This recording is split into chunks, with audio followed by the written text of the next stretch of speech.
The story begins lying broken on the pavement. A dying man swears that this time he will live his life properly. With his final breaths, he vows to leave behind undeniable evidence that he existed in this world. Chaos erupts as bystanders scream for an ambulance, but Minoru Kido realizes with chilling clarity that he is going to die right here in the wreckage. As his life flashes before him, he is consumed by the crushing regret of a lonely existence devoid of friends, family, or any meaningful legacy. Fading into the darkness, he wonders if there is an afterlife waiting for him on the other side. Awakening in a lush forest, a young elf named Lys begs his father to let him forage alone, though his parents worry he is far too young at 10 years old. His father argues that he should wait until he is at least 30, but Lys insists he will be fine despite the dangers lurking in the woods. His mother frets about muscle wolves, but Lys confidently assures them that the beasts won't appear at this time of year. Lys finds his new life of eating and napping in the forest incredibly easy compared to his previous existence. His parents marvel at his rapid growth, noting that most elf children only start speaking at age 10. Since elves live for 1,000 years, his mother worries that Lys is maturing far too quickly for their slow-paced species. Lys recalls his past life as Minoru Kido, the 30-year-old man who should have died in a traffic accident. He realizes he has been reincarnated as an elf, gaining a second chance at life with a lifespan of a millennium. Determined to live without regrets, he shocked his parents by standing and reading within his first 10 years, laying the groundwork for his best life. The village is a paradise protected by a barrier and the great tree Yggdrasil, where time flows loosely and dangerous beasts are rare. It is common sense that elves live their entire 1,000-year lives content within the barrier, never venturing into the outside world. Breathless from running, Lys bursts into the room to confront his parents with a burning request. The ancient patriarch observes the boy, remarking on how energetic Klein's child is compared to the others. The patriarch admonishes Lys for his premature curiosity, pointing out that the boy only learned to speak 5 years ago. Lys' parents hurriedly apologize for their son's intrusion, but the boy remains undeterred in front of the elder. The patriarch warns that the path to the outside is precipitous, though he admits few elves have ever shown such intense curiosity. Having led for 600 years, the patriarch grimly recounts how most elves who ventured out met early, woeful deaths at the hands of humans. He stares down at Lys, emphasizing that the world beyond their forest is filled with unavoidable danger. Acknowledging Lys' exceptional intelligence, the patriarch asks one final time if he truly wishes to venture into that peril. Lys bows his head, expressing deep gratitude to his parents and the village for raising him in this sanctuary. With fire in his eyes, he declares that he refuses to stay in this small world and wants to meet people and leave proof of his existence. He looks up with unwavering determination, stating he wants to live a life completely free of regrets. Moved by the boy's resolve, the patriarch decides not to stop him from pursuing his path. He grants permission, noting with a nostalgic sigh that it has been hundreds of years since anyone dared to leave. Lys cheers in victory, but the patriarch immediately cuts him off to announce a mandatory exit examination. To leave, Lys must master the peak of elven recovery magic and attain a specific level of power within the next century. The patriarch explains that the outside world requires self-protection, so he must pass this exam within 100 years to earn his freedom. Lys calculates that 100 years sounds like an eternity, but it is merely a tenth of an elf's lifespan. He accepts the condition with a grin, thinking that this challenge will actually be great for him. The patriarch warns him gravely that this is not a test he can pass with half-hearted effort. 10 years later, a grown Lys stands before the village and unleashes a massive wave of recovery magic called Order. The patriarch stares in horror as the great progenitor tree, ancient beyond measure, is instantly and fully restored by the blast. He trembles, realizing that the boy has just performed the ultimate pinnacle of elven recovery magic. The patriarch cannot believe that Lys fulfilled the century-long promise in a mere 10 years. Bewildered by the vast power he just witnessed, he demands to know how Lys achieved such a feat. Lys smiles innocently and explains that he has been training his magic power relentlessly since he was a toddler. He reveals he started around age 5, meaning he has been training for 17 years, which leaves the patriarch speechless. Lys explains that he read in the library that human magic is decided by age 20, so he applied that urgency to his training plan. He drained his magic to near zero repeatedly to increase his capacity, treating his growth curve like that of a short-lived human rather than an elf. The patriarch stands frozen at this impossible speed, while Lys cheerfully calculates that he still has 80 years remaining before the exam deadline. Lys casually mentions that dwarfs have earth magic and demons have their own types, asking if there are manuals for those too. He reasons that with enough study and training in the forest library, He should theoretically be able to master other magic types. The patriarch stammers that while there are some manuals, almost all of them are solely for recovery magic. Lise smiles, declaring that since he has 80 years left before his exam officially ends, he intends to learn every other magic he can. The patriarch is left flabbergasted, staring at an elf who is passionately studying magic in an era where demons no longer exist. The patriarch reluctantly hands over the key to the forest's library, granting Lise access to the forbidden book stored within. He warns the boy that manuals requiring no aptitude could take a century to master, but Lise simply thanks him with a bright smile. Lise declares he will absolutely master every type of magic, causing the patriarch to sweat and beg him to do it in moderation. Before he knows it, 10 years of relentless study fly by in the blink of an eye. Lise prepares himself with a hum, realizing it is time for his scheduled appointment. By the age of 30, Lise fulfills his promise to acquire all types of magic, leaving the patriarch exhausted by his antics. To gather more knowledge, Lise ventures out to the barrier's edge to trade with the House of Galanda, the humans managing the surrounding lands. He excitedly greets the human representative, explaining that he generated capital from ancient tree products to buy magic manuals from the outside world. The human representative marvels that someone like Lise exists, admitting that he cannot keep up with the elf's rapid mastery of human magic. The man, Grillet, cheerfully announces that he intends to propose to his childhood friend soon. Laughing heartily, Grillet tells Lise that he would love for the elf to meet his childhood friend someday. Years later, Lise hums a tune as he heads to the meeting spot, eager to see what new magic manual Grillet has brought him this time. Seeing the carriage arrive, Lise approaches with a grin, ready to tease Mr. Grillet about how his impression has changed. He waves enthusiastically at the figure stepping out, but the young man who emerges stares back in total confusion. The young man is baffled by the sight of an elf, while Lise casually asks what sort of manual he brought after such a long time. Blushing with awe, the human realizes that the legends were true and that elves really do exist just as his father claimed. He introduces himself as Gallius Galanda, the heir to the family, stating that this is his first time ever laying eyes on Lise. Gallius explains that his father, Grillet, often told him stories about the mysterious elf in the forest. Lise is struck by confusion, asking if Grillet is truly his father since he felt they had met only a few days ago. Gallius apologizes, explaining that he came in his father's stead because Grillet has grown weak and cannot win against the waves of time. He asks when Lise last saw his father, causing the elf to freeze as the reality of the situation crashes down on him. Lise calculates that it has been 22 years since their last meeting, realizing he completely forgot how fleeting human lives are. Shocked, he calculates that he is now 93 years old and has only 7 years left before his 100-year deadline expires. Lise asks Gallius to send his regards to Grillet, promising that he might visit their family to play once he leaves the forest. Gallius stammers but agrees, assuring the elf that his father will be overjoyed to hear that message. As the carriage departs, Lise tells himself that he should be able to meet Grillet anytime as long as he passes the patriarch's trial. Determined to make the most of his remaining time, he dives back into the library to ensure he won't be bored for the last few years. He picks up a book titled Tales of Heroes, which narrates a nursery tale about a hero defeating a demon king. Lise muses on the human perspective, noting that demons and demihumans who once used magic to control the world are now extinct. He discovers a crumbling manual on recommended movement magics and decides he might be able to read at least some parts of it. Having mastered all modern magic, he sets out to acquire the ancient arts of the extinct races to complete his arsenal.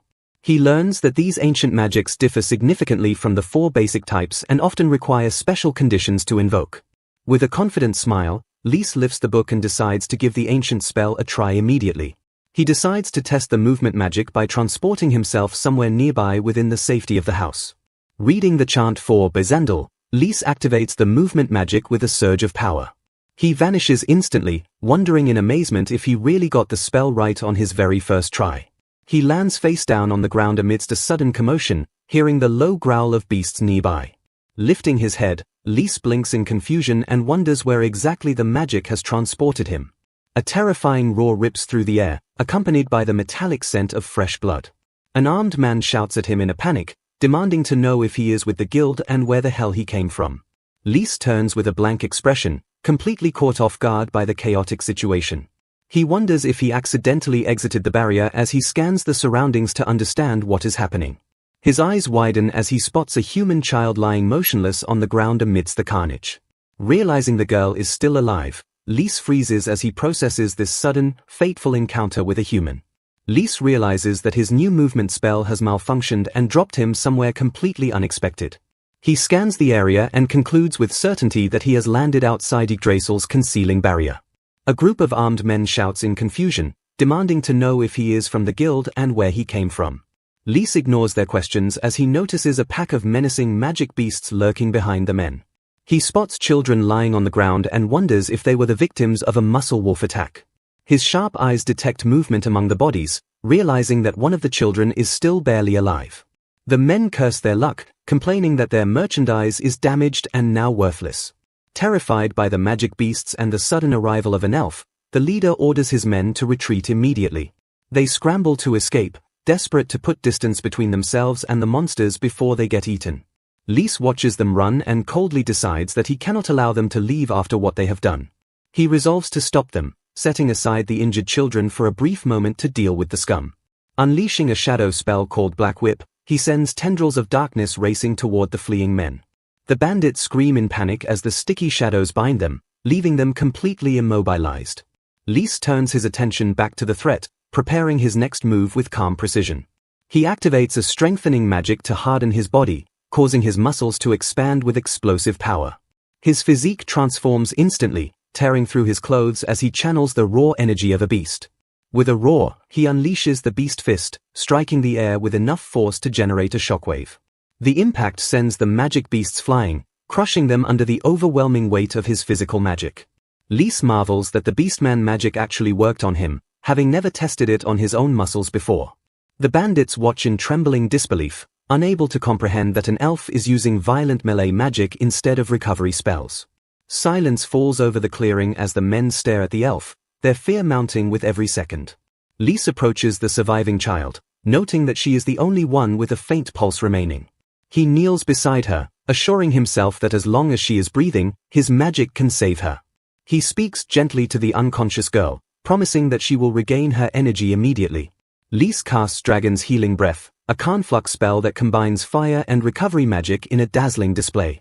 The bandits scream in horror, mistaking the healing flames for an attack that is burning the girl alive. The mystical fire envelops her small body, seeking out every wound and burn to purge the damage. Under the roaring flames, the torn flesh knits together and the bruises vanish as if they never existed. The fire dissipates gently, leaving the girl completely unharmed and resting peacefully on the ground. The bandits gape in shock, realizing that a wound requiring grand recovery magic was healed in a split second. Lise notices a metal collar around the girl's neck and realizes it is enchanted with sealing magic. He deduces that this is a slave collar designed to explode if anyone other than the master tries to remove it. He whispers to the girl to trust him, promising to free her from the device without triggering the trap. Carefully, he begins to pour his own magic into the collar to overwhelm the existing enchantment. He casts a destruction spell called Devil's Thread, weaving his magic inside the mechanism to sever the trigger. With a quick motion, he rips the collar off and hurls it into the distance just before it detonates. The explosion rocks the air, leaving the bandits terrified that this elf just forcibly disarmed a complex magic seal. Lise stands up and turns his cold gaze toward the captured men, pondering how to punish them. The bandits frantically lie, claiming they were actually trying to protect the kids from the magic beasts. They beg for mercy, sobbing that they were about to be eaten and only wanted to help the children. The bound bandits plead with Lise to remove the spell now that the beasts are gone, hoping to slip away unnoticed. Lise coldly asks if they truly tried to help, revealing that his sharp elven ears heard their entire plan to rob the children. The men curse in panic, realizing that the legends are true and that they cannot hide their deceit from an elf's superior hearing.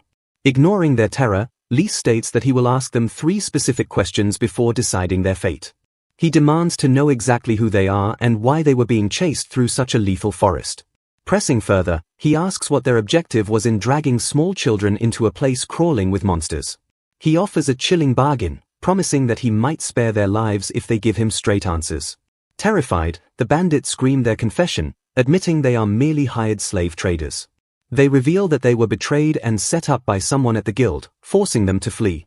Desperate for mercy, they explain they only entered the forest to escape their pursuers while delivering their merchandise. Lise listens with disgust, noting that the humans of this world are just as corrupt as the ones from his previous life. He recalls the patriarch's stern warning that he must never get involved with humans under any circumstances. He concludes that these men prove the patriarch right, viewing them as a savage and sneaky existence. Lys internalizes the lesson, vowing never to forget the inherent danger and treachery of the human race. The bandits shout that they have answered his questions and demand he remove the shadow binding immediately. Lys steps forward, telling them that they are about to forget they ever met him. One bandit stammers in confusion just before Lys activates his magic directly upon their minds. He casts Memory Burial, a potent alteration spell that completely wipes their recent memories. Leaving the dazed men for fate to decide, Lys turns his attention away from the trash. The surviving girl looks up at him with awe, asking if her savior is truly an elf. Lys confirms his identity as Klein's child, gently introducing himself to the small human. The girl thanks him for saving her but weeps bitter tears, apologizing for her failure to save the other children. Lys notices a cross-shaped scar carved into her chest and deduces it is a magic brand marking her as a slave. Tears stream down her face as she laments her weakness, wishing she had been strong enough to protect her friends. She clenches her fists, devastated by her powerlessness in the face of such cruelty. Looking at Lys with desperate eyes, she acknowledges that the magic he used was incredibly powerful. She grabs his arm and begs him to take her with him so she can become strong like him. Lys hesitates, torn between the rule to avoid humans and the fact that he has already saved her. He considers taking responsibility and bringing her back to the village, sensing a great resolution within her. Ultimately, he pulls away and apologizes, telling the heartbroken girl that he cannot help her right now. He explains that he is not human anymore, hinting at the vast gap in their existence.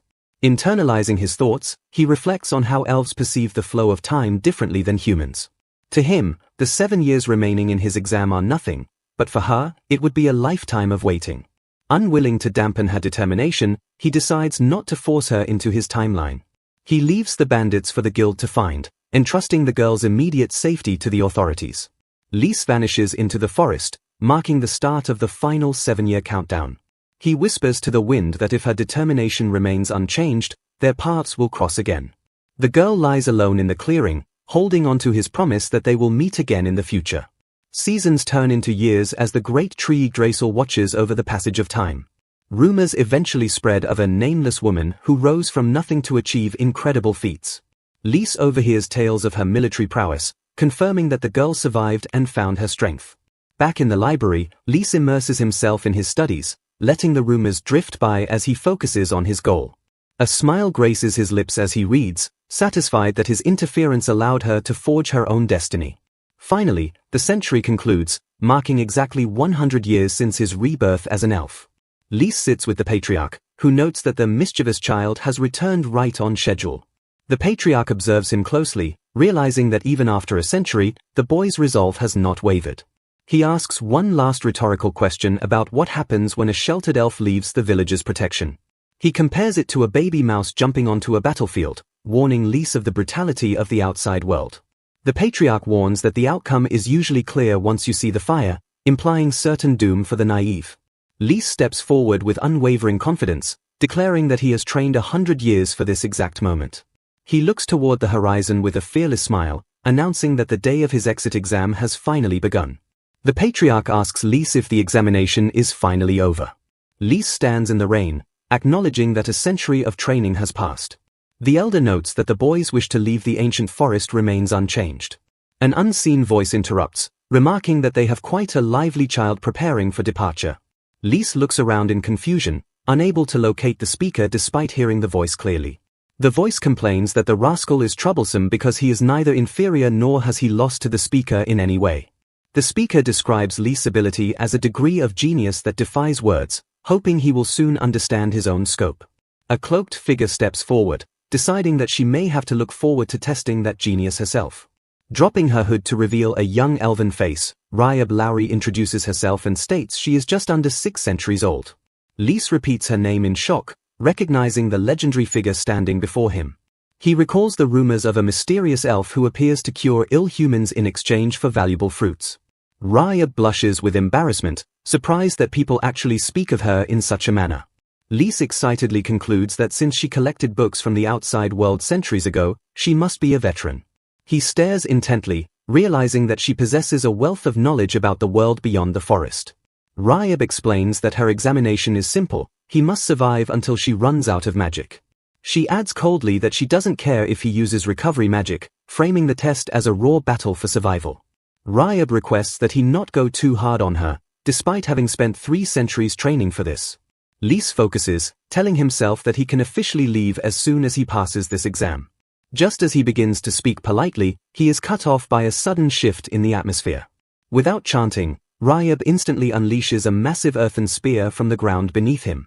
Lys realizes with horror that she had prepared the spell beforehand to catch him off guard.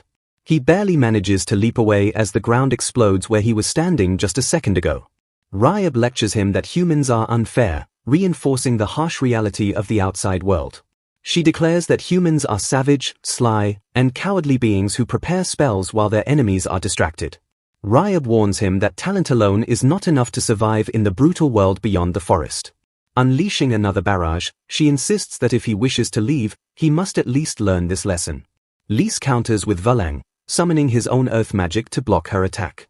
Ryab notes that his spell is comparable to her earthen spear, acknowledging his quick reaction. She admits she thought he could only use recovery magic since he is an elf, calling him an interesting kid. Staring into his eyes, she remarks that his fighting style makes it seem almost as if he is human. Lys grins and confirms he was human in his original world as he launches himself into the air with wind magic. Ryab identifies the grand magic and wonders if she can shoot him down with a sylph spell. Lys frantically dodges the high-speed wind projectiles, barely avoiding a direct hit. He struggles to cope with her ability to cast powerful magic without any chanting at all. He realizes with frustration that chantless magic is a skill he has yet to master. Despite the danger, he admits that her skill is amazing, though he quickly reminds himself to stay focused. Ryab warns that her attacks are unceasing and that soon he will have no room left to escape. She suddenly remembers a question she meant to ask, pausing her assault for a split second. She asks why he wants to go to the outside world, prompting Lys to question her timing. Lys deflects a blast and shouts that he wants to go because he thought an elf's life was very long, probably. Lys looks back at the elven village, recognizing it as a haven far more tranquil than any other place in the world. He reflects on how this peaceful sanctuary has been his home for an entire century since his rebirth as an elf. No matter how many times he failed in the beginning, he remained dedicated to mastering the art of magic. He knows that every grueling day of training was merely preparation to ensure he leaves a meaningful trace of his existence in this world. His heart is driven by the crushing regret of his previous life where he lacked any real purpose or deep connections. Now, he yearns to explore the vast world and be remembered by others rather than fading away in solitude. With a bright smile, he reaffirms his resolve to leave the forest and fulfill the dream he has nurtured for 100 years. Ryab Lowry watches him silently, her eyes unreadable as she prepares to reveal her own motivations. Turning the conversation, Ryab asks Lys if he is curious about why she decided to venture into the outside world herself. To his absolute shock, she reveals that her grand motivation was simply a desire to eat more delicious fruits. She gazes at a piece of fruit with intense focus, explaining that her palate demanded a variety the forest could not provide. Lys is left speechless as he connects this mundane goal to the legendary stories of an elf who cures humans in exchange for rare fruit. Ryab explains that after 50 years of eating the same bland forest produce, she reached her limit and sought something new. She admits with a straight face that her entire journey into the unknown was fueled by a craving for different flavors. Lys can hardly believe that she dedicated 3 centuries to training just so she could safely forage in human lands. Ryab warns him that his caution was wise, as many of their comrades who left without strength were quickly destroyed by the world. By mastering human magic, she gained the power to travel safely across various lands and sample every fruit imaginable. She admits that over time, the outside world became surprisingly enjoyable beyond just the food she sought. However, her expression sours as she mentions that the quality and flavor of fruits have mysteriously declined in recent years. Recognizing that they have talked enough, Ryab notes the patriarch's impatience and decides it is time to finish their battle. She raises her staff high, signaling the start of the final phase of his grueling examination. Ryab announces she will no longer hold back and intends to use her full power to test his resolve. Lys is overwhelmed as she simultaneously unleashes multiple elemental spells, forcing him to channel every drop of his magic into a counterattack. Shouting with determination, he charges forward and strikes with the explosive power of the Beast Fist. His glowing fist smashes directly into a defensive orb protecting the legendary elf. Ryab examines a broken fragment of her shield, impressed that he managed to shatter the magic material with raw force. She reveals that the orb was actually a human-made magic stone designed to automatically cast spells when mana is applied. She marvels at how humans compensate for their lack of magic power by creating such ingenious and dangerous tools. Lys is stunned to realize that the diverse elemental magic he was fighting against did not even belong to Ryab. Ryab confesses that like all elves, she is only capable of recovery magic and used human tools to simulate other spells. She admits that she relies on these petty tricks to maintain the illusion of a grand and powerful sorceress. While he successfully bypassed her deception, she warns him that the world is full of people who will use similar tricks to crush the dreams of others. With a warm and genuine smile, Ryab congratulates Lys and officially declares that he has passed the test. Tears of relief stream down his face as he lunges forward to give the legendary elf a grateful hug. She gently pats his head, acknowledging the incredible effort he has poured into his century of preparation. The patriarch observes from the shadows, thinking that Lys' strength is so immense he could have been a terrifying demon king in another era. The scene shifts to a bustling human city where people go about their daily lives in the shadow of stone walls. A young woman with long hair walks through the market, ignored by the busy crowd as vendors call out their wares. Approaching a fruit stall, the girl with the cross-shaped scar on her chest asks to buy every piece of fruit the man has. The merchant gapes in disbelief, asking why she would waste such an incredible amount of money on fruit yet again.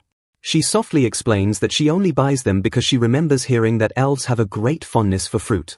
As she walks away, she reflects on the long years she has spent waiting for the day they would finally meet once more. Her eyes filled with unwavering loyalty, the girl whispers a single word into the wind as she looks toward the future, elf. High in the elven tower, Lys packs the last of his supplies while gazing out at the world he is about to enter. He runs downstairs to find his parents waiting, shouting their names with excitement as he bursts into the room. Lys proudly announces that he passed the patriarch's test, leaving his parents marveling at his incredible achievement. His mother smiles and suggests that since he has plenty of time, he should relax at home for another 10 years. Lys freezes with a strained smile, reminded once again that his parents perceive a decade as merely a short break. He shatters their laid-back expectations by declaring he plans to leave for the outside world tomorrow morning. His mother protests that at 100 years old he is still a child, arguing that he doesn't need to be in such a hurry. Lys counters by revealing that Ryab herself gave him approval, which immediately silences his mother's complaints. She blinks in surprise, asking to confirm that he is talking about the legendary Ryab Lowry. Lys watches his father turn to his mother, who reveals that the great mage is actually like a little sister to her. She recalls memories of when she first entered the forest to study recovery magic, hinting at a shared past with Ryab. His father listens with a look of mild surprise, having apparently never known about this connection before. His mother concludes that if someone as strict as Ryab recognizes Lys' abilities, then they have no grounds to object. His father sighs with resignation, looking at his son with a mix of worry and acceptance as he confirms Lys is really going. Lys nods firmly, but his father suddenly holds up a hand and asks him to wait there for a moment. His mother tells him to sit down so she can do some motherly things for him before he departs for a far-off land. She gently combs his hair and hands him a small accessory, explaining it is the secret to keeping her hair beautiful. She reveals it is actually a protective charm from the divine tree Yggdrasil given to her when she married his father. Tying it into his hair, she asks him to promise that if he ever messes up, he will come home before it's too late. She hugs him tightly, whispering that it would be terrible if he didn't return to them when he needed help. Lys hugs her back and promises to return, his heart heavy with the weight of her love. His father returns carrying a massive sack, announcing that he has gathered enough provisions to last Lys for 10 years. He smiles proudly, explaining that he has been saving these supplies for the inevitable day Lys would leave the nest. Lys shocks them both by casually casting storage magic, causing the massive pile of goods to vanish into thin air. He activates the spell Semitus, opening a dimensional pocket to stow away the supplies instantly. He explains that anything put inside is preserved perfectly by interfering with subspace, leaving his parents dumbfounded. His mother immediately demands he teach her that spell, while his father laughs and praises Lys for his brilliance. The next morning arrives, and Lys waves a cheerful goodbye to his parents as he steps out of his childhood home. His parents wave back, assuring him that since elven lives are long, they will surely live together again someday. Lys walks away feeling a bit sentimental, wondering if he should have greeted Ryab but assuming she has already left. He sets his sights on his first destination, deciding to head straight for the territory of the House of Garlanda. He recalls the heir Gallius whom he met 7 years ago, noting that Galanda is the sole noble house that interacts with elves. He hopes to finally meet Grillet, Gallius's father, since illness prevented them from meeting during the previous visit. Lys reaches the edge of the forest, recognizing the shimmering boundary where Yggdrasil's protective barrier ends. He steps through the barrier and looks up, pleased to find that the weather outside is beautiful and clear. Just as he thinks it is the ideal day for an adventure, a pack of growling magic beasts emerges from the bushes. Lys remains calm and prepares to cast a fire magic spell called Phalanx to incinerate the threat. Suddenly, a blur of motion tears past him, interrupting his spell with blinding speed. A mysterious girl with a sword slashes through the entire pack in a single swing, trailing fire in her wake. Lys stands frozen in shock, staring at the back of the stranger who just annihilated the monsters in an instant. 7 years have passed, and the girl has been waiting all this time for this very moment. She bows deeply before Lys, addressing him as Lord Elf with profound and unwavering respect. Lys recognizes her by the distinct cross-shaped scar on her chest and realizes she is the same girl he saved from death years ago. Although her memories of the encounter were vague, she never forgot his promise that they would meet again if her determination held true. To his amazement, she has dedicated every single day of the last 7 years to training herself specifically for this reunion. Lys stands stunned that she actually abided by his words to such an extreme extent, appearing exactly where he predicted. He recalls using magic to seal her memories of him deep within her heart after healing her from the verge of death in the forest. Despite the powerful memory seal, she somehow clung to the vow she made to become stronger and find her savior again. The girl offers a mysterious gift, hoping Lys will accept it now that he clearly remembers their shared past as well. She presents a massive wooden box and asks him to look inside, surprising him with the sheer scale of the physical offering. Opening the lid, Lys finds the container overflowing with a vibrant and diverse collection of fresh, glistening fruits. She explains that she heard all elves have a natural love for these sweet treats, so she gathered them from across the land specifically for him. Her incredible collection includes rare Katura fruits from the tropical west and frost fruits from the farthest northern continents. Lys realizes with a sweat drop that the elven love for fruit might be a local rumor spread by Ryab's own eccentric eating habits. He asks how much money it cost to gather such a mountain of produce, only to learn she spent every coin of her bounty hunting earnings on it. The girl becomes visibly despondent and asks if the gift isn't enough, while Lys frantically assures her that it is actually far too much. He accepts her gratitude with a nervous smile, privately worrying that neither of them understands the ways of the human world very well. To his surprise, she asks if she can accompany him on his journey no matter where he decides to travel next. She offers to serve as his expert guide and negotiator, citing her extensive experience as a seasoned adventurer in the human territories. Lys considers her offer and realizes that having a human companion would be incredibly reassuring given his total lack of local information. He asks if traveling with a rare elf like him would be problematic for her, as his kind is scarcely seen by common folk outside the forest. She asserts that she has done everything in her power to prepare for this day and has no worries about the path ahead. With a bright and determined smile, she declares her wish to learn from his incredible strength for as long as she lives. Lys calculates that as long as she lives is only about 40 more years for a human, which feels like a mere heartbeat to an elf. He is flabbergasted by her intense commitment to stick with him for what he considers such a short additional time in his long life. He ponders the idea of a mere 40 years together, finding the human perspective on time both strange and deeply touching. Formally accepting her company, he introduces himself as Lys Klein and asks for her name to mark their new partnership. She hesitates for a long moment, looking away with an uncertain expression as if a hidden weight holds back her words. To his shock, she reveals that she does not actually have a proper name to give him at this moment. She explains that among the members of the guild, she is simply referred to by the title Anonymous. Lys recognizes the title immediately, remembering rumors of a mysterious warrior figure that even reached his isolated village. A legendary fighter who would slay magic beasts in an instant and vanish before anyone could offer thanks. He realizes with a drop of sweat that the elusive figure from the military rumors was actually this girl the whole time. Turning back to him with a serious gaze, she asks if he would be willing to bestow a name upon her himself. Lys stares into her eyes, taken aback by the weight of the request and the absolute trust she is placing in his hands. She explains that she felt as if she was truly born into the world for the first time when he rescued her from certain death. Because he saved her life and gave it meaning, she has spent the last 7 years waiting for the chance to be named by him. Lys is deeply moved, realizing he never imagined a person could view such a brief and distant event in such an important light. He reflects on how a small human girl spent 7 years focused on an event he considered almost absurdly brief. He recalls a memory of his mother in his previous life as Minoru, asking her why she chose that specific name for him. His mother explained that she wanted him to bear more fruit than others and exceed them in life, which is the meaning of the name Minoru. Looking at the girl, Lise decides to pass on the spirit of that maternal wish and bestows the name Minori upon her. He reflects on how he bore no fruit in his previous world but wants to ensure this second life is different for both of them.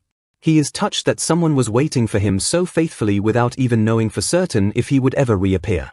With her incredible drive and talent, he truly believes she is capable of achieving something great by his side in the outside world. Lise announces that their first destination is the House of Garlanda and that he intends to head there immediately.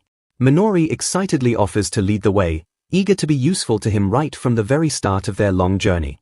While he waits for her to check the route, Lise decides to sample one of the exotic fruits from her massive gift box. As he eats, he feels a strange tingling sensation and realizes that the fruit is imbued with a surprising amount of magic power. Minori calls out to him with a joyful smile, asking if they should set off on their new adventure together at last. Standing at the guild counter, Lise negotiates the exchange of their latest hunt, offering 1 horned rabbit and 3 slimes to the receptionist. The staff member stares in surprise, realizing that the strange hooded woman standing beside the elf is none other than the famous Minori. As adventurers whisper about Minori's fame, Lise notes that their earnings are finally enough to fund their journey to Margrave Garlanda's frontier. The guild staff asks if they are heading to Gallius's territory, confirming that he is the current feudal lord governing those borderlands.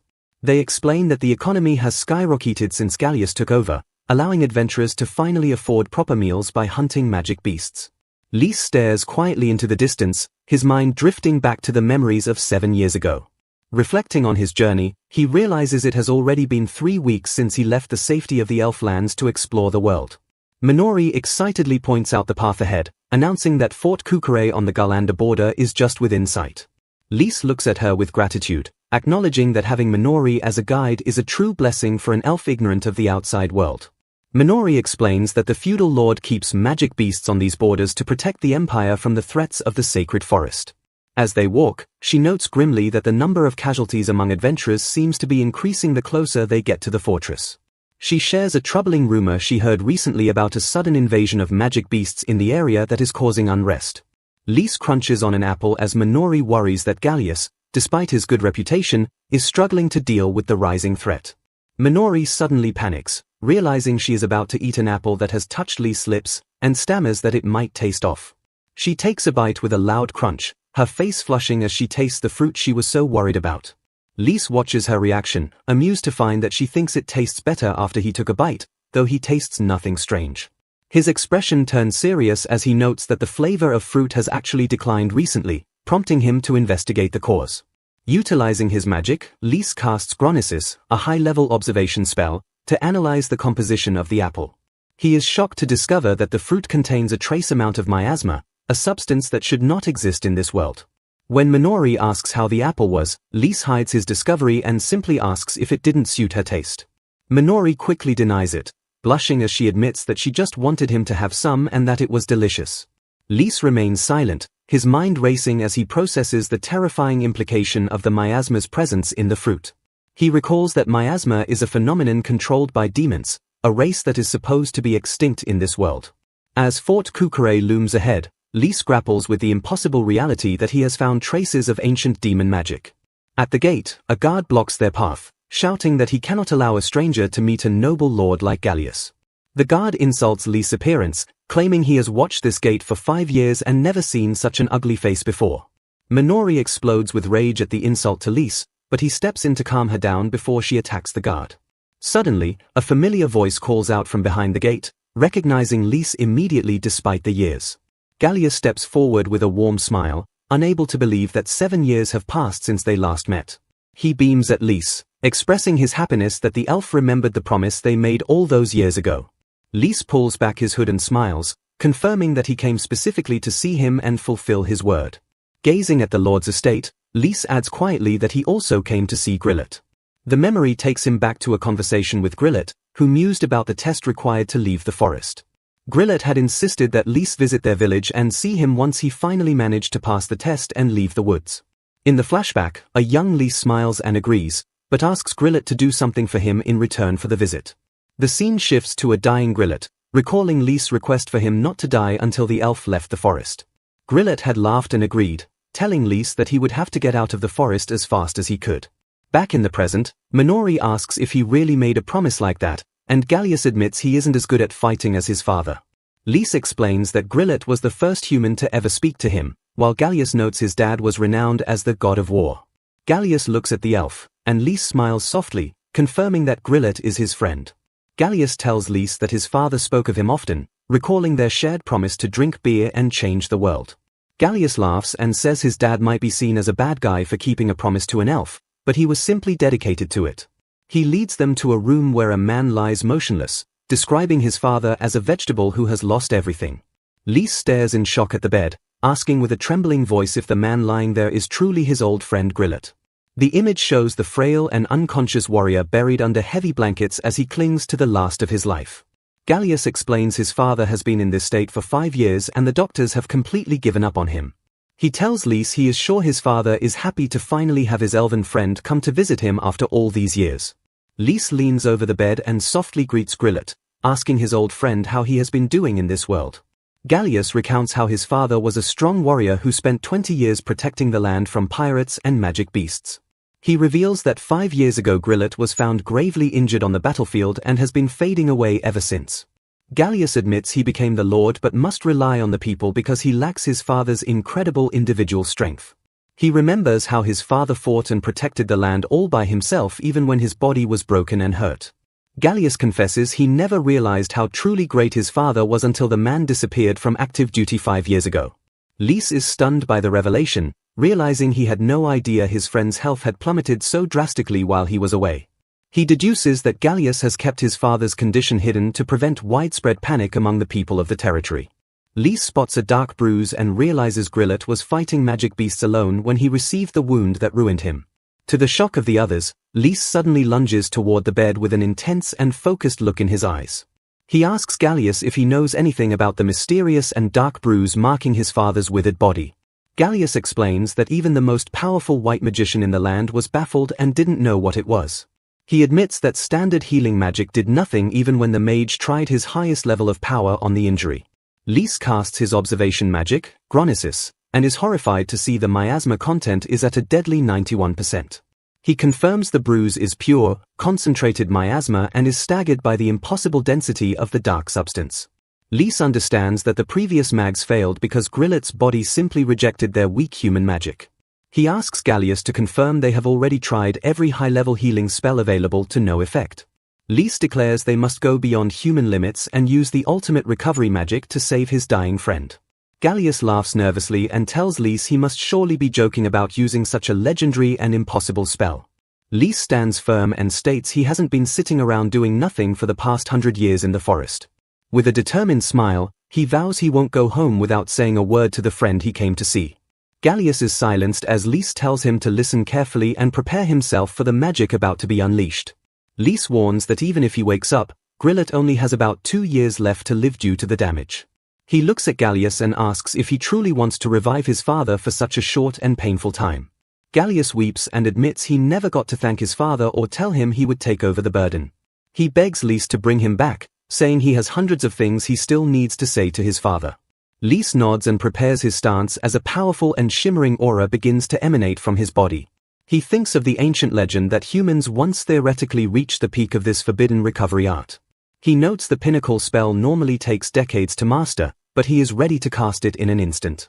Lys unleashes the ultimate recovery magic, Rieberel, with a roar of concentrated and divine power. A blinding explosion of light fills the room as the elven magic begins to purge the miasma from Grillet's body.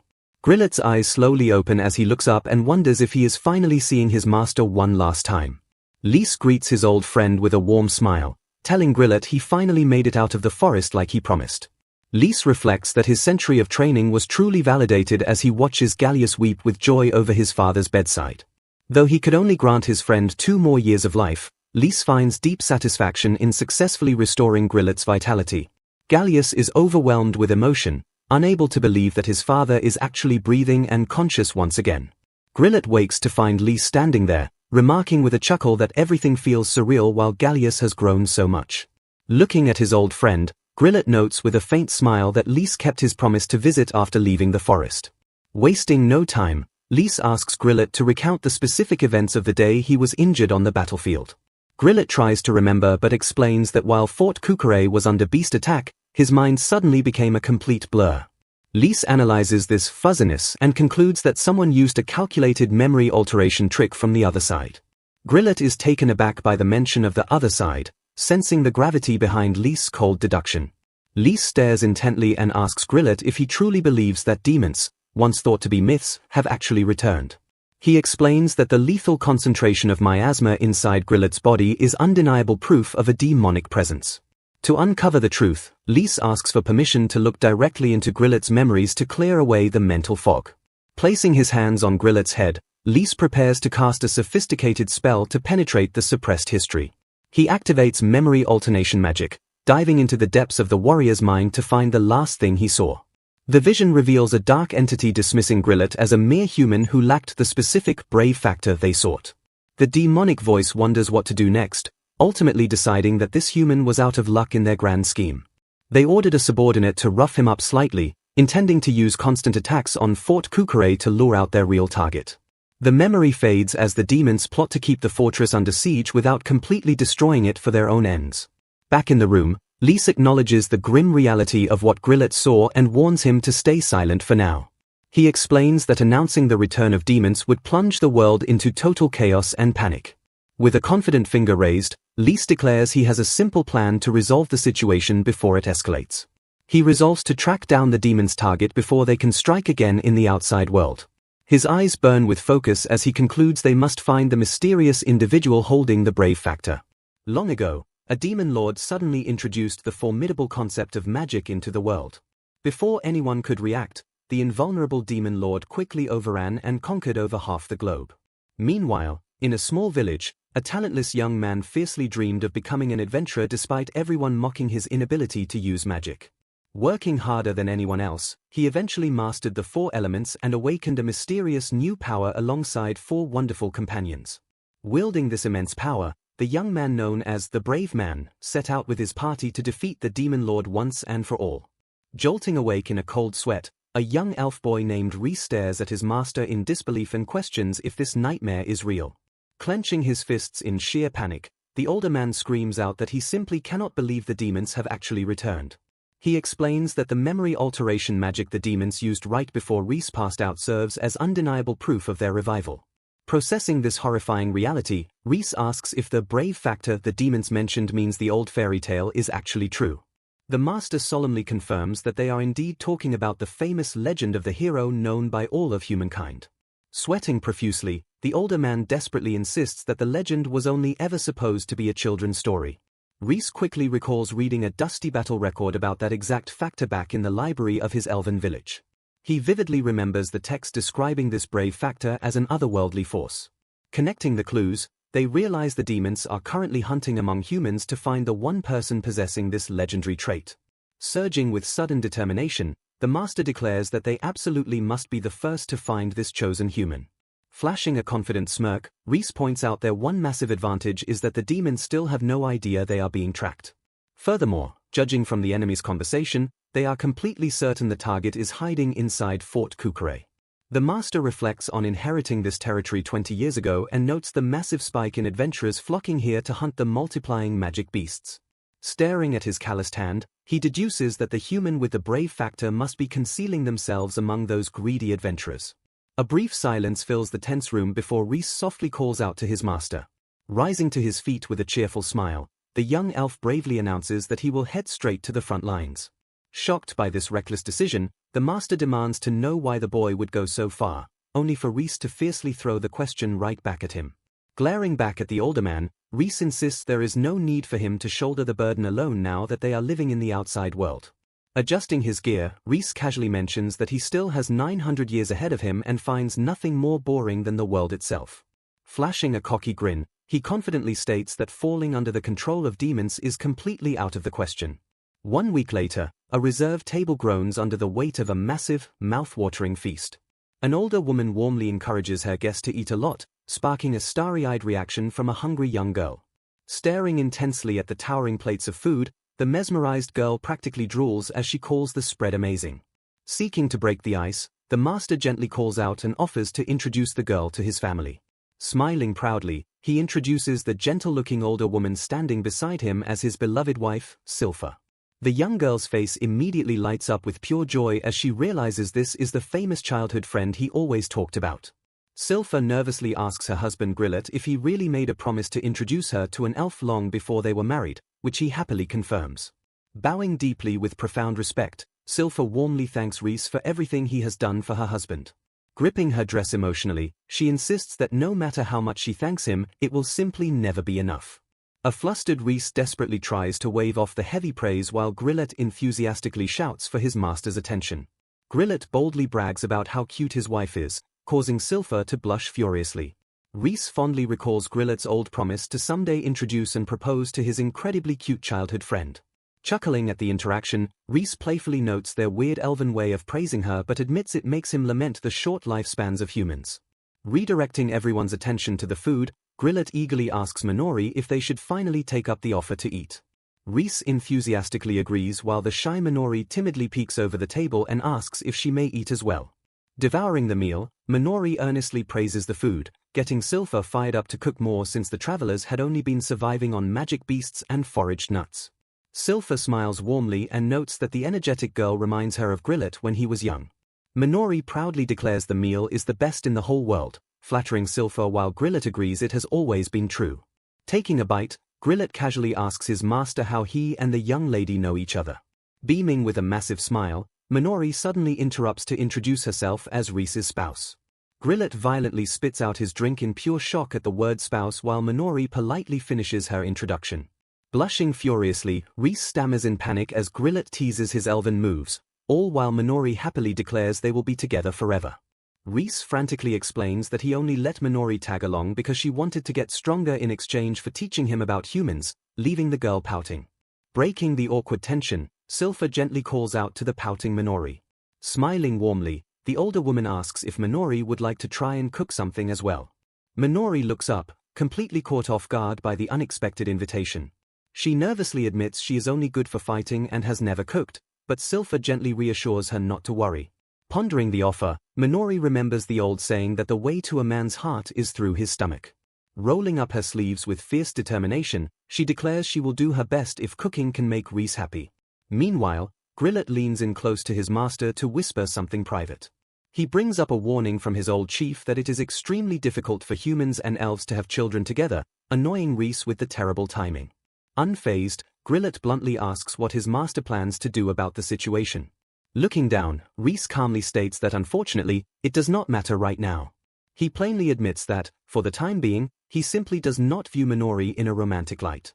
Staring at his master with a serious expression, Grillet calls that a true pity. Rhys drops his gaze, silently acknowledging the heavy weight of reality. He reflects on the tragic truth that Minori will die long before he does. Staring softly ahead, Rhys notes that Minori is already well aware of that heartbreaking fact. In the kitchen, an overly enthusiastic Minori wields a kitchen knife like a weapon while Silpha nervously tries to guide her form. Watching her bright smile, Rhys admires how she still bravely pursues her feelings despite knowing their inevitable future. Sometime later, Grillet tells the duo he is counting on them, and Rhys cheerfully agrees as they prepare to head out.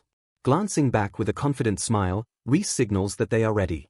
A bespectacled man warns them that their destination, the Great Circle Forest, is an uncertain place trapped right between Fort Kukure and Ritor where the beasts gather. He sternly tells them to be careful out there, prompting a serious nod from Rhys. Leaving the estate, Rhys notes that the forest seems to be the main hunting ground for adventurers taking down magic beasts. He deduces that staking out this area will let them monitor both the adventurers and the beast master, though he admits he hasn't personally entered this specific forest before. Formulating a plan, Rhys suggests they use a vacant house in the forest as their base, just as Grillet advised. Walking beside him, Minori wonders aloud if it is truly possible to find the one person possessing the brave factor. Rhys admits their only clue is the fairy tale about someone lacking elemental magic, which normally means they would have to force everyone to use magic in front of them. However, he confidently reveals that his appraisal magic should instantly tell him whether someone has the hero factor or not.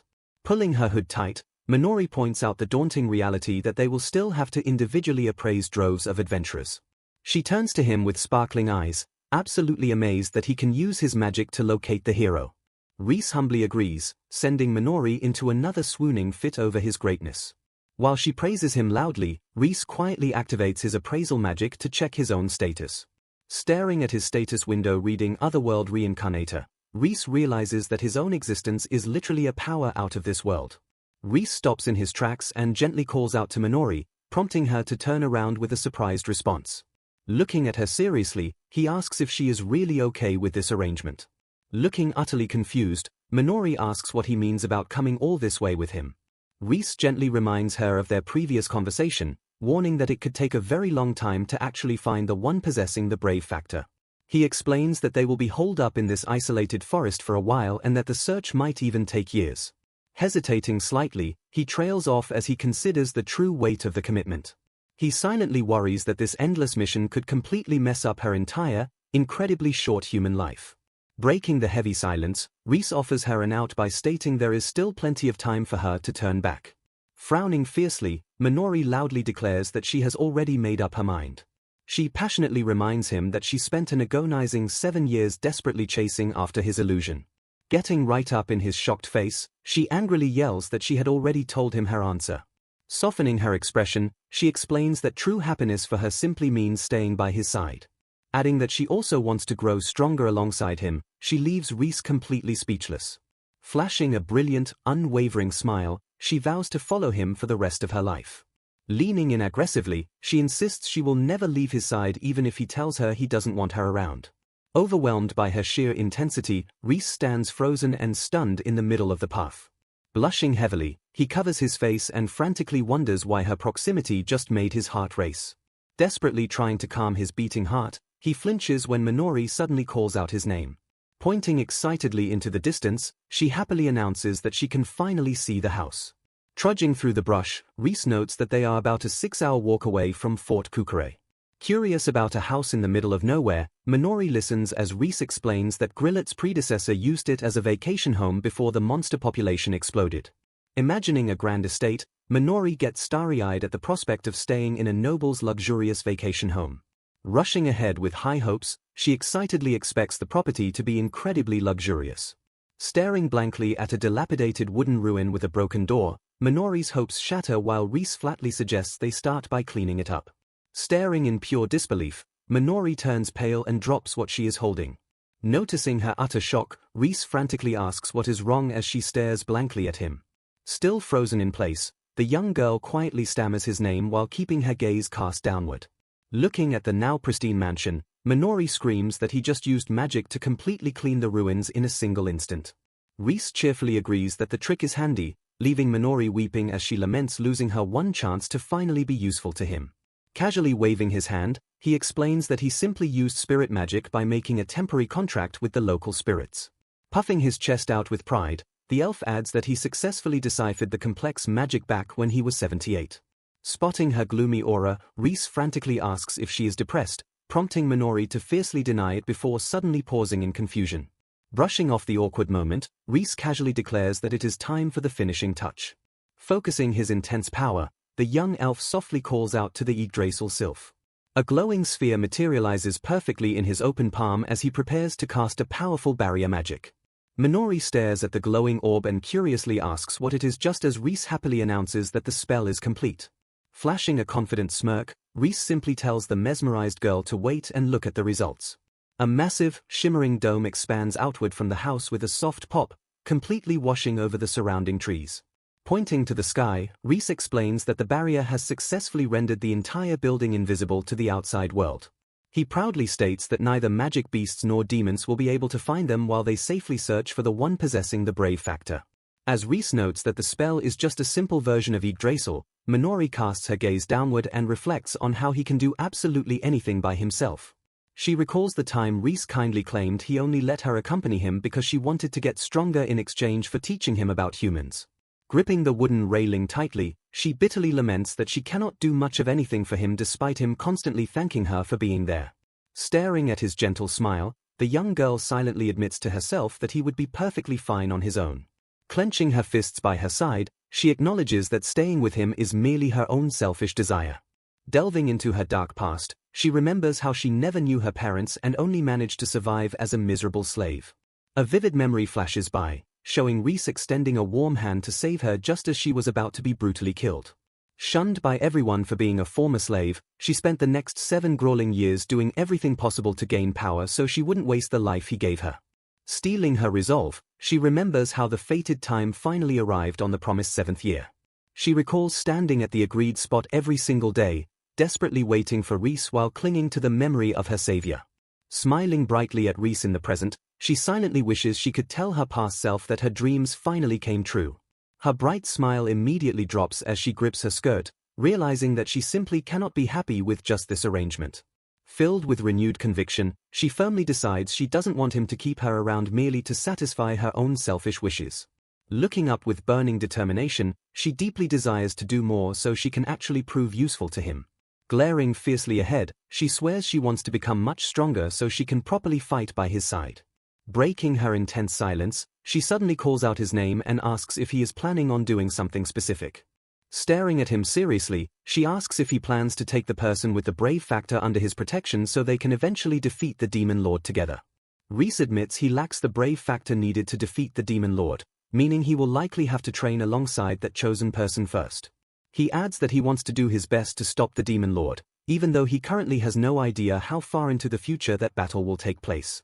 Minori loudly insists that he could easily defeat the Demon Lord himself, showing absolute confidence in his overwhelming power.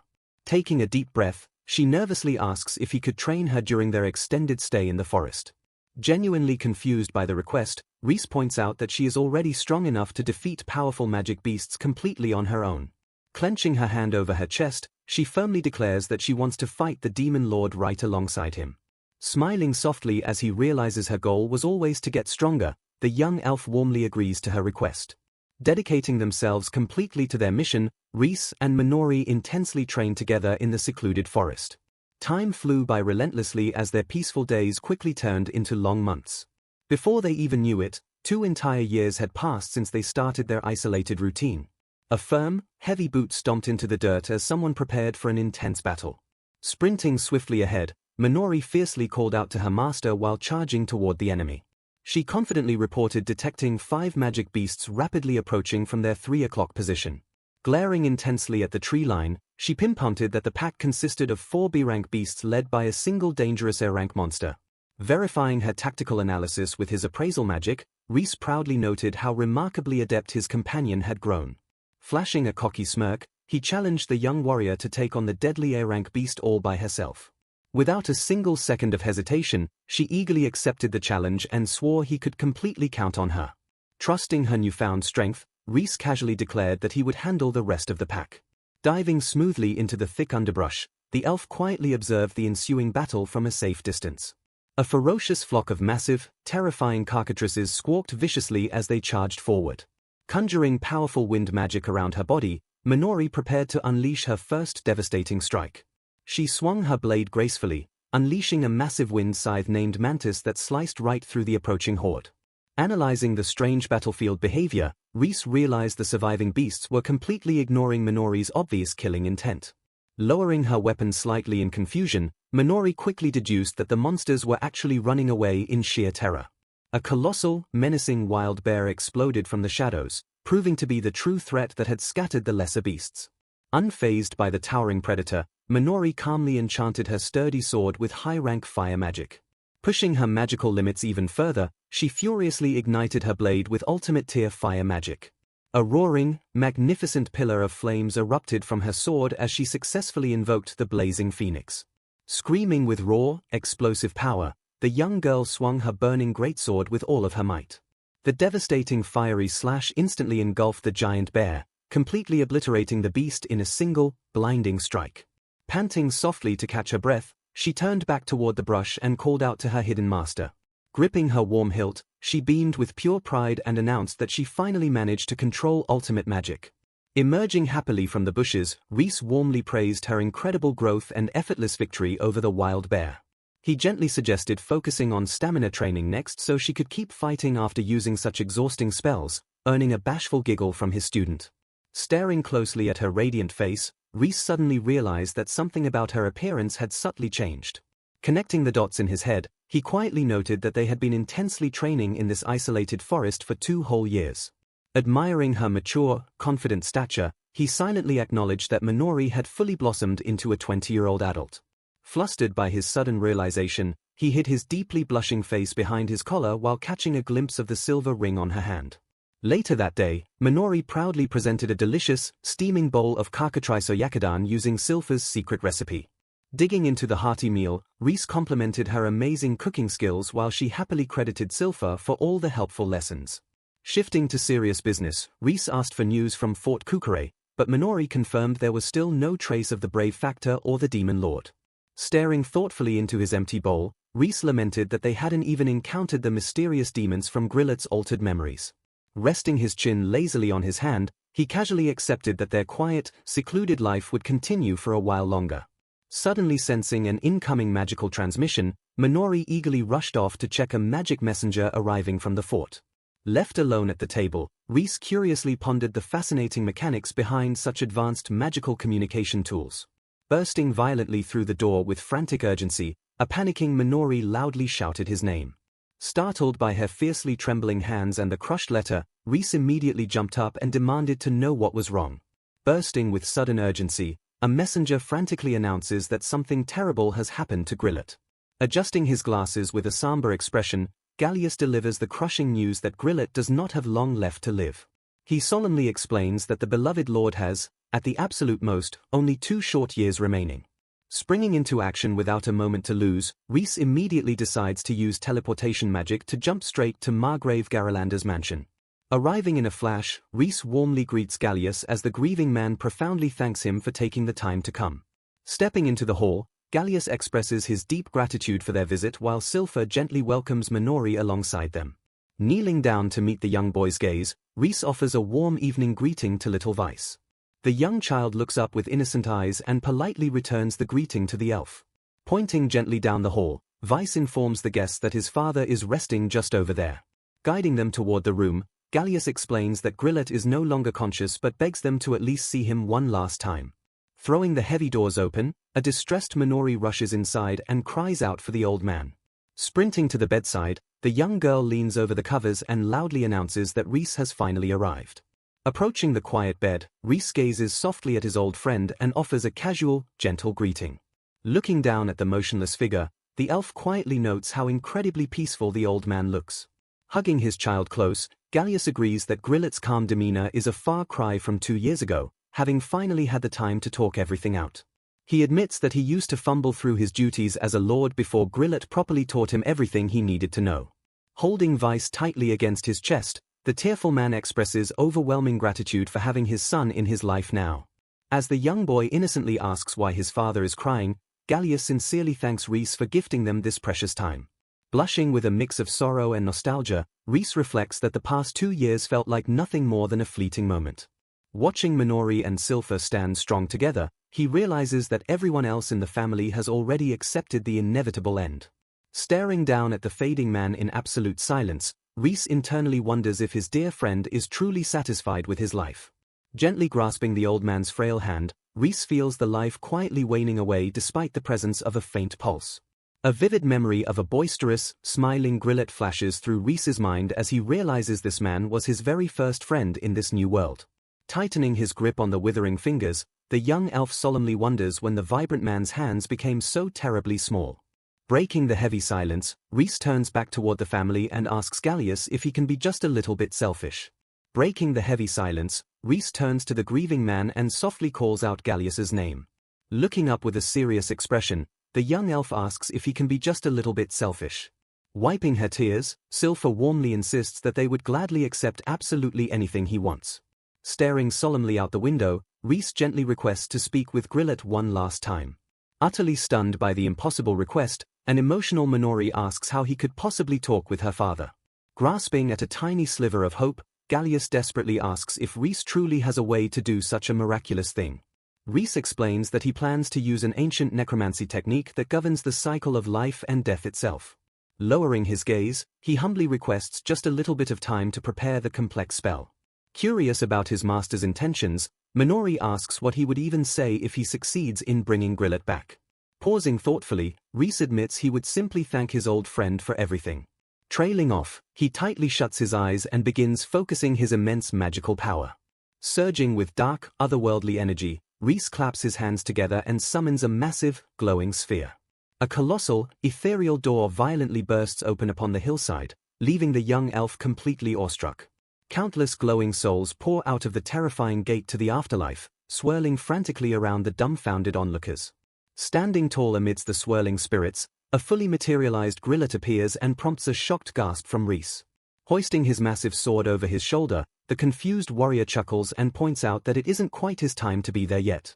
Sweating nervously, Rhys quickly interrupts the old man and urges him to cut right to the chase before his few minutes run out.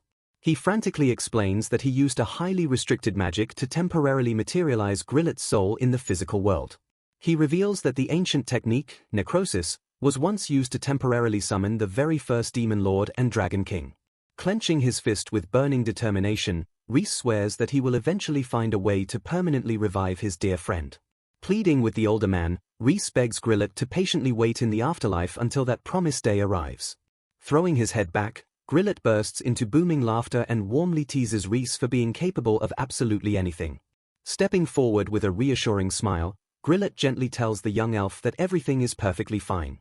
Looking down with immense gratitude, the old warrior sincerely thanks Rhys for coming all this way just to see him off.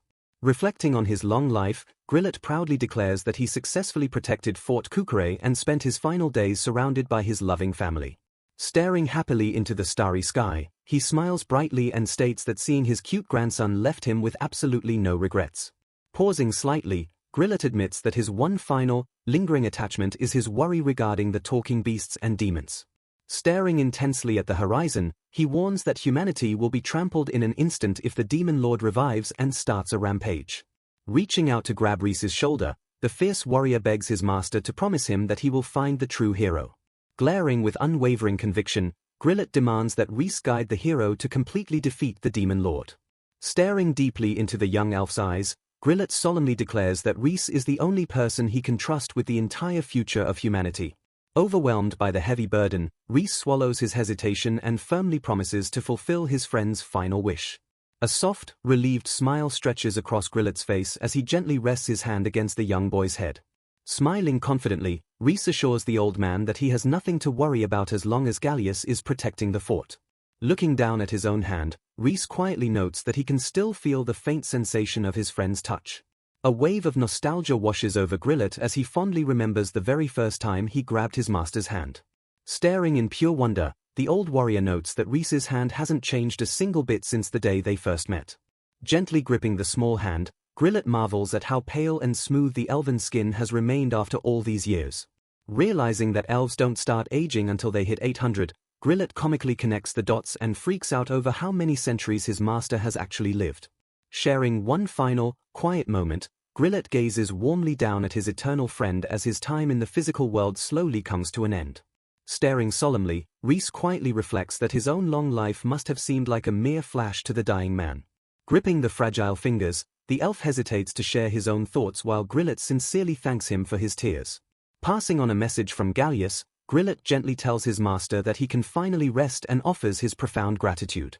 Flashing a bright, unwavering smile, the old warrior enthusiastically accepts his fate. Promising to find some delicious sake, Grillet vows to wait on the other side but warmly warns Rhys not to visit too soon. The very next morning, the great war god who protected Fort Kukure from magic beasts for 20 years passes away at the age of 58. Surrounded by his weeping family, the beloved lord peacefully draws his last breath in his sleep. Sitting alone on a high wall overlooking the city, Rhys notes that his friend experienced as good a death as any mortal could hope for. The quiet, bustling city carries on below, entirely unaware of the monumental loss of its protector. Watching the peaceful streets, Minori reflects on how incredibly short 2 years truly is. Staring at his own smooth palm, Rhys vividly recalls the stark contrast of Grillet's wrinkled hand and the old man's lingering words about how elves never change. Startled from his heavy thoughts, Rhys turns sharply as Minori suddenly calls out his name. Looking deeply concerned, the young girl gently asks if he wants to come inside and rest. Gazing down at her warm, youthful skin, Reese somberly realizes that one day her hand will inevitably suffer the exact same fate. Ignoring her worried inquiry, he silently walks past the confused girl while she asks if he is okay. Brushing off her concern, he softly thanks her and insists that he is perfectly fine now. Walking away from the estate, Reese internally mourns the devastating loss of the very first friend he made in this new world. Stopping in his tracks, he calls out to Minori and fiercely swears that he will absolutely defeat the Demon Lord. Glaring into the distance, he vows to accomplish this goal even if it takes centuries and forces him to fight the fully revived Demon Lord without the fated hero. Flashing a determined gaze, he notes that stubbornly pursuing a goal for ages is his absolute strongest trait. Lowering his eyes, he silently admits to himself that he still lacks the crucial brave factor needed to actually pull off such a monumental feat. Rushing excitedly after him, Minori beams with unwavering loyalty and happily promises to follow him wherever he goes. Marching forward, Reese silently vows to inherit his late friend's legacy and protect the very place the old man guarded with his life. Gripping his fist tightly, the young elf resolves to make Grillet's cherished sanctuary a part of his own destiny. 1 year later, Reese sits at a rustic table and eagerly anticipates the arrival of Minori Special Number 48. Bursting with pride, Minori dramatically presents a mouth-watering dish of farce steamed in white wine. Savoring the delicious bite, Reese praises her rapidly improving skills while she happily admits to using every trick in the book to make him enjoy her cooking. Reese cautiously asks if it is really okay to stop naming her dishes after Silpha, given the older woman's past instructions. Smiling softly, Minori explains that her late mentor taught her to wholeheartedly support the people she cares about most. Brimming with confidence, she eagerly plans to show off her massive collection of original recipes when she eventually reunites with Silpha in the afterlife. A pair of quiet tombstones stand side by side, marking the tragic reality that Silpha passed away exactly 1 year after her beloved husband. Flexing her culinary muscles, Minori playfully tells him to look forward to her next meal while Reese cheerfully agrees. Later that night, the young girl sleeps soundly with soft, rhythmic breaths filling the quiet room. Watching her peaceful face, Reese reflects on how the tiny child he saved will already be turning 22 by the end of the year. Gazing softly at her resting form, he silently laments the terrifying, incredible speed at which humanity moves forward. Clenching his teeth, he bitterly admits to himself that he simply does not want to accept that harsh reality when it comes to Minori.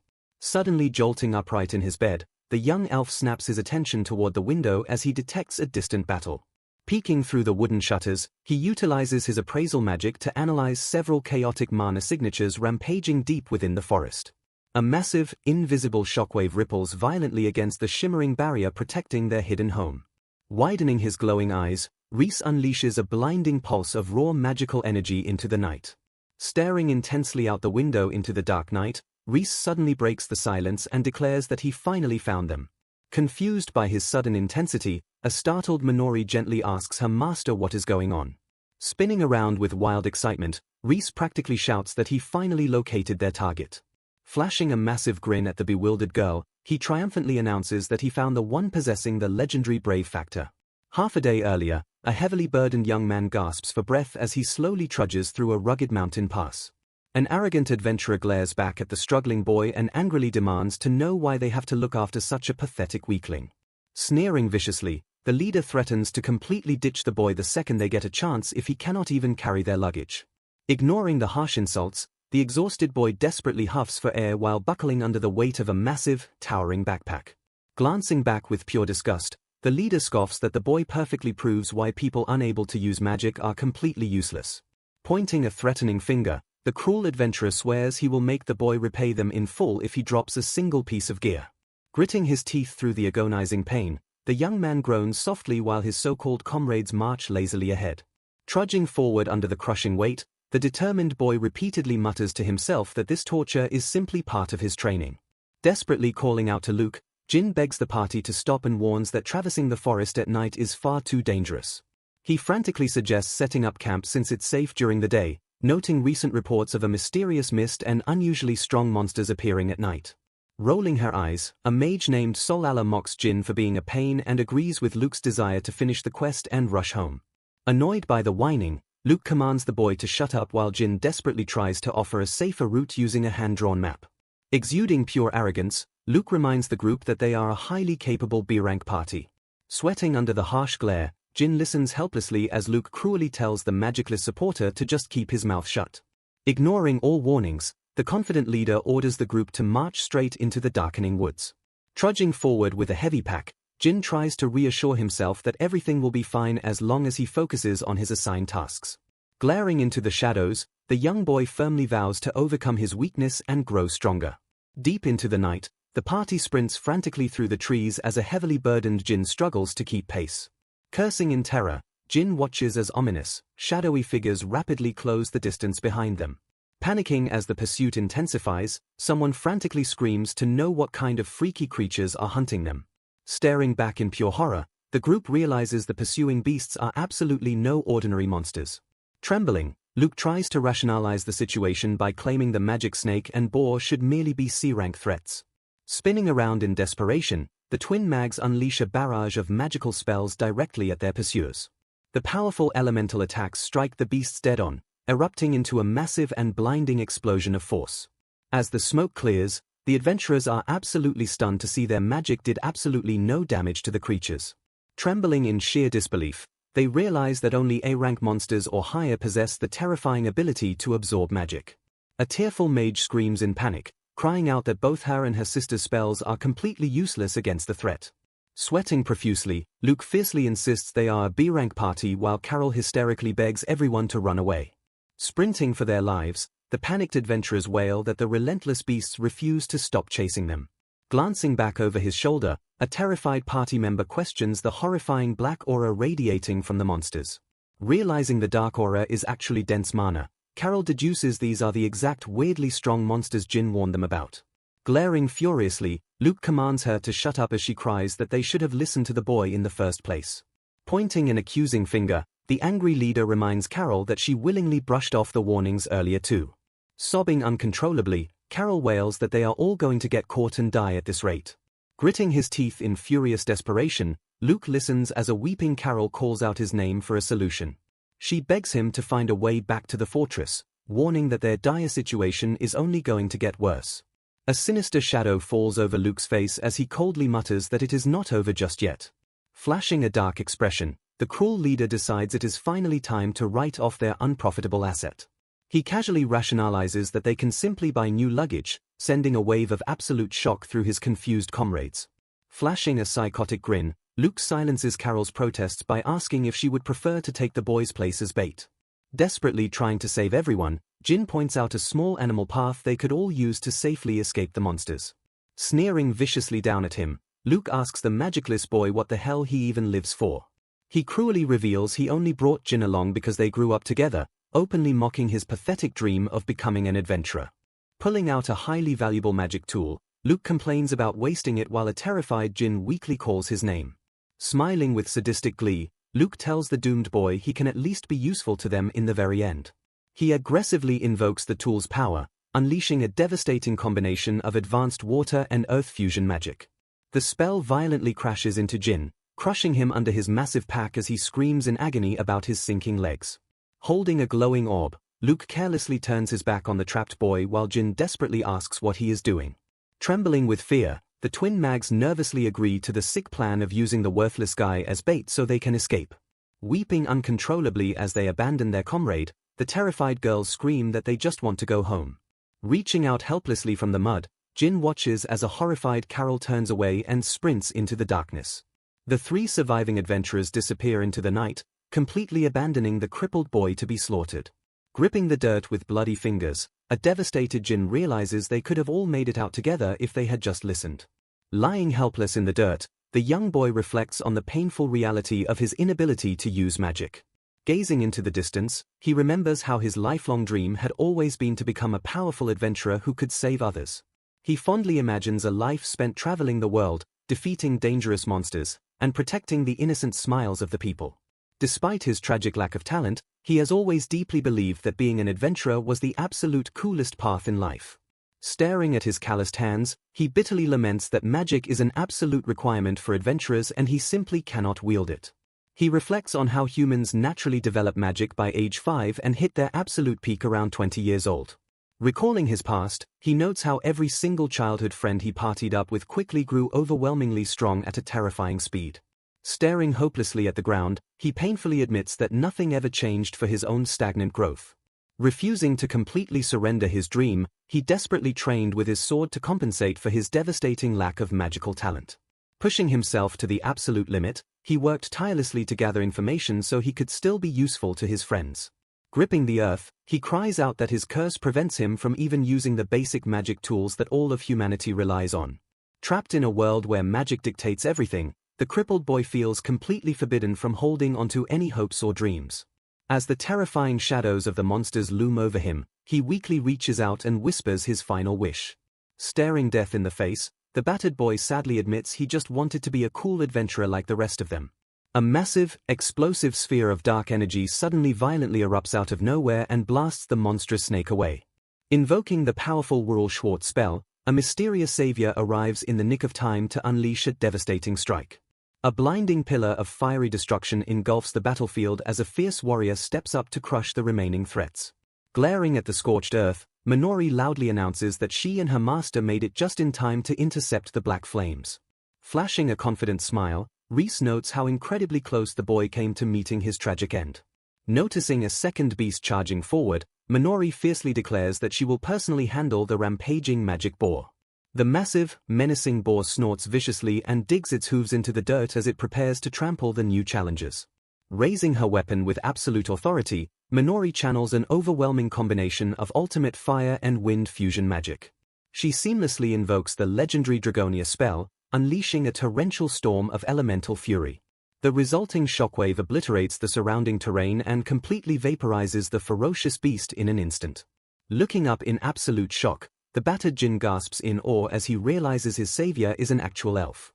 Analyzing the battlefield, Reese calmly notes that it has been a very long time since they encountered monsters capable of surviving a direct spell. Turning his attention back to his student, the young elf cheerfully declares that this is a perfect training opportunity for Minori. Reese confidently challenges the eager girl to defeat the surviving magic snake using a maximum of 5 ultimate spells. Glancing down at the bewildered boy, Reese casually assures Minori that she does not need to worry about the bystander's safety. Smiling warmly at the injured boy, the powerful elf promises to personally protect him during the ensuing clash.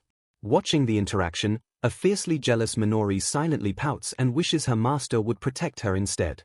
Kneeling down beside Jin, Reese accurately deduces that the boy was completely abandoned by his comrades solely because of his lack of magic.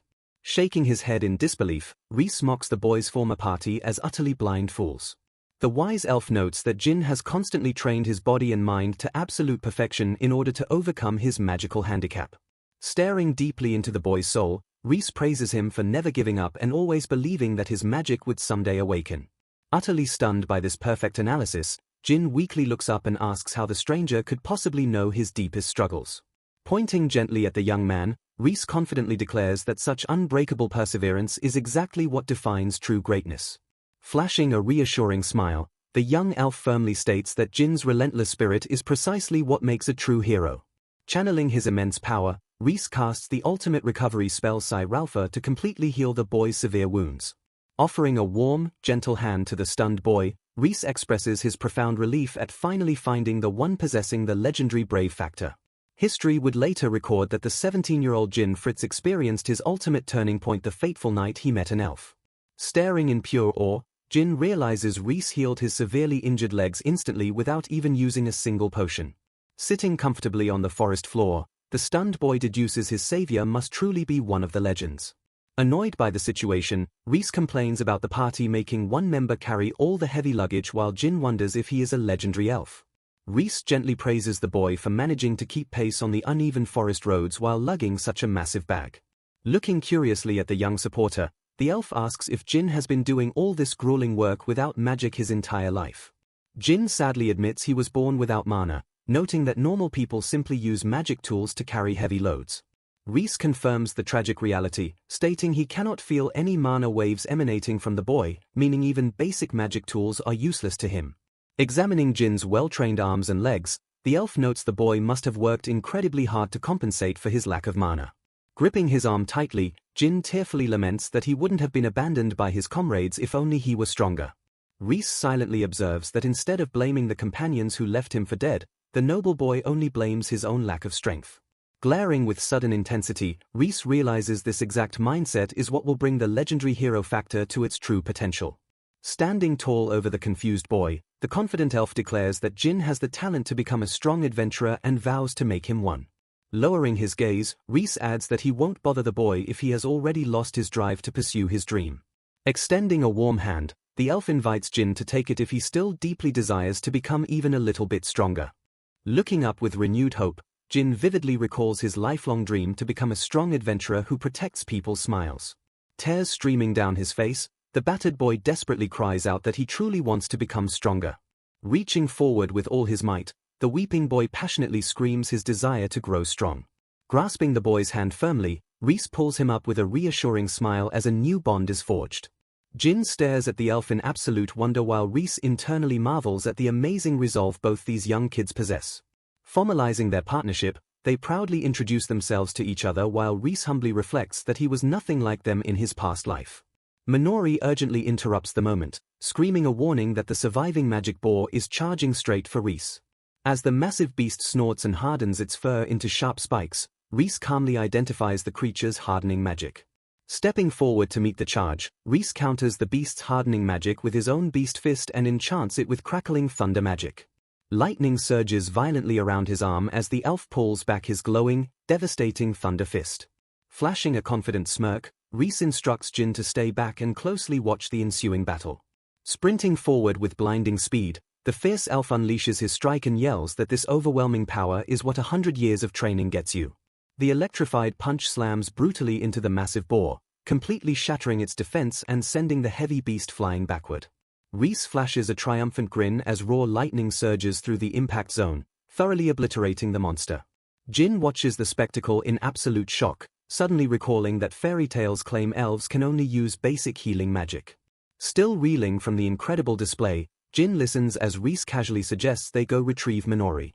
A sinister, swirling black mass suddenly manifests in the sky, shocking Reese as a dark voice greets them. The ominous void floats silently between the trees, exuding a dense and terrifying aura of dark energy. Recognizing the voice from Grillet's altered memories, Reese glares at the anomaly and demands to know what it is doing here. The dark sphere violently erupts with power, instantly obliterating the nearby magic beast in a terrifying burst of energy. Shielding his face from the intense miasma, Reese urgently checks to see how Jin is handling the crushing pressure. Trembling violently under the overwhelming aura, a terrified Jin barely manages to stay conscious on his feet. Stepping protectively in front of the boy, Reese confidently greets the dark entity with a fearless smile. Staring down the swirling void, Reese calmly states that he clearly remembers the entity's distinct voice.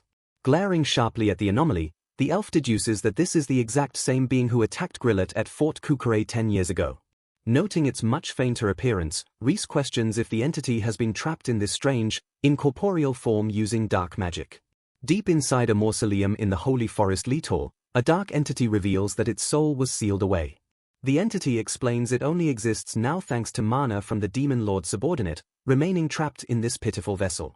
Reese vividly recalls reading that incredibly powerful divine beasts are sealed inside that exact mausoleum. Putting the pieces together, Reese realizes the soul inside the magic boar must belong to one of those legendary divine beasts. Digging deeper, the elf deduces that the Demon Lord's subordinate must possess enormous mana to forcibly link a divine beast's soul to a mere monster. The dark entity casually mentions hearing that the Demon Lord's grand resurrection is scheduled to happen in exactly 3 years. Snorting violently, the boar eagerly anticipates the resurrection so it will no longer have to suffer in such an uncomfortable body. Flashing a knowing smirk, Reese points out that being trapped in a magic beast usually means the soul's existence is rapidly waning. He confidently explains that the incorporeal soul is being physically influenced by the boar vessel, meaning the entity is dangerously close to becoming a mindless beast. A sudden, explosive shockwave violently erupts from the boar, forcing Reese to swiftly grab Jin and dodge the impact. Shielding the terrified boy, Reese urgently checks to ensure Jin survived the sudden blast. Reese calmly observes that the magic beast is acting awfully willing to divulge highly classified information. A stunned Jin asks when Reese cast his spell, to which the elf proudly explains he simply used a powerful illusion magic known as Okinos. As the illusion continues to trick the beast, Jin sweats profusely and mutters that elves are absolutely crazy. Clenching his fists, Jin desperately tries to formulate a plan to exploit the divine beast's weakness despite its overwhelming power. The young boy points out that the beast's mana could run out at any moment, a tactical observation that Reese happily confirms. The boar fiercely declares it must persevere and follow orders since its life is entirely in the hands of its absent masters. Activating his appraisal magic, Reese scans the boar's status and uncovers its true name as Vritra, currently subjugated by Wava Karma. Connecting the dots, Reese recognizes Wava Karma as the acting supervisor of the fearsome Demon Lord army. Utterly shocked, the dark entity stammers in panic as it demands to know how the elf discovered its true name. Flashing a devious smile, Reese explains that he can easily extract massive amounts of information from weaker targets using his appraisal magic. Extending a casual hand toward the trembling beast, the confident elf offers to make a mutually beneficial deal. Reese proposes using his immense magic to grant the divine beast its original, powerful body back. Sweating heavily, Jin frantically points out that giving a monster its body back is impossible for an elf, while Reese simply demands the beast stop hunting adventurers in exchange. Summoning a massive, blinding sphere of raw magic, Reese proudly asks if this is enough mana to sustain the original body. Squealing in absolute terror, the boar freaks out over the elf effortlessly producing mana on par with Wava Karma. Watching the boar completely lose its mind from the shock, Reese casually notes that this display is only a mere fifth of his total mana capacity. Overwhelmed by the elf's sheer power, the beast nervously asks if Reese really won't demand anything else in return. Staring up at the sky with renewed hope, the entity softly wonders if it will truly be able to fly freely once again. Reese promises not to meddle in the beast's life as long as it avoids causing trouble, though he casually asks for a chat every century or so. Flashing a brilliant smile, the young elf finalizes the deal while the beast fiercely swears on its life to uphold its end of the bargain. A massive, blinding pillar of energy erupts into the sky as the dark magic radically reshapes the beast's physical form. A towering, magnificent dragon emerges from the light, laughing triumphantly as Jin screams in sheer terror at its imposing size. Checking his appraisal window to confirm the successful physical body creation, Reese cheerfully asks the newly restored ancient dragon how it feels. Spreading its massive wings, Vritra excitedly declares that it can finally fly wherever it wants in its ideal body. Reese warns the dragon that it will take time for its soul to fully root in the new body, but jokingly adds he doesn't plan on dying for the next 9 centuries anyway. Startled by the elf's incredibly long lifespan, the dragon gratefully accepts the offer of future mana top-ups. Brushing off the massive favor, Reese playfully asks the dragon to share any delicious fruits it finds during its travels. Vritra notes that elves are truly odd creatures but offers its sincere gratitude before asking for its savior's name.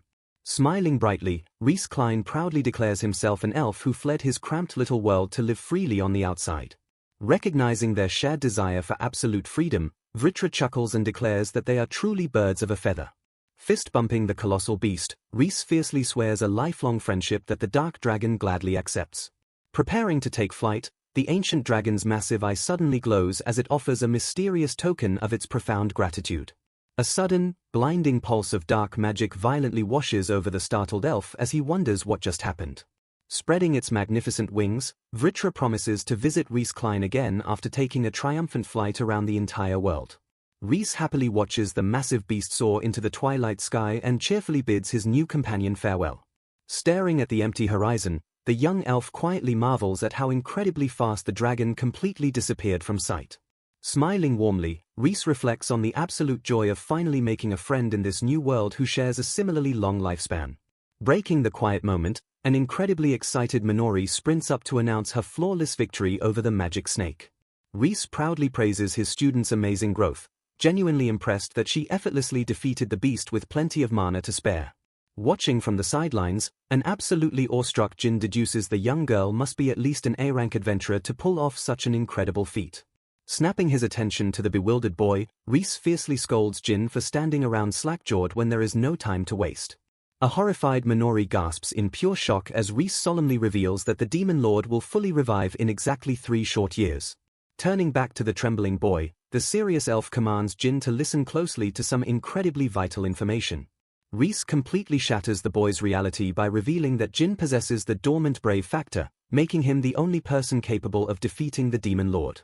Gesturing dramatically toward his prodigy student, Reese fiercely vows to train Jin until he is even stronger than Minori within a single year. Utterly overwhelmed by the insane declaration, the exhausted boy can only offer a blank, breathless stare of absolute confusion.